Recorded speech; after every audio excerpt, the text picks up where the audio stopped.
নমস্কার, আমি দীপ্তশ্রী। আজ রান্না করব মাছের মাথা দিয়ে মুড়িঘণ্ট। এর জন্য কড়াইতে সর্ষের তেল গরম করে গরম মশলা, শুকনো লঙ্কা এবং তেজপাতা ফোড়ন দিয়ে দেবো। এরপর দিয়ে দেবো কাঁচা পেঁয়াজ।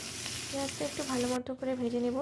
ভাজা হয়ে গেলে দিয়ে দেবো আলু মধ্যে দিয়ে দেবো নুন, হলুদ দিয়ে ভালো মতো করে ভেজে নেব।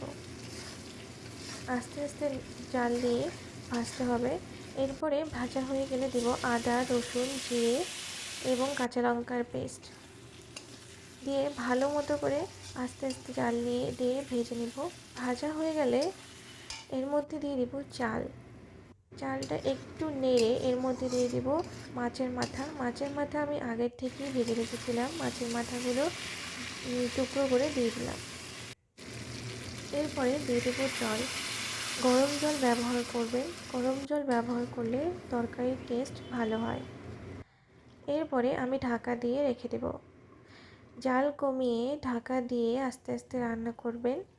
এবার ঢাকা খুলে দেখব চালটা সিদ্ধ হয়েছে কিনা। যদি চালটা সিদ্ধ হয়ে যায় তাহলে এরপরে আমি দিয়ে দেবো ভাজা মশলা এবং ঘি।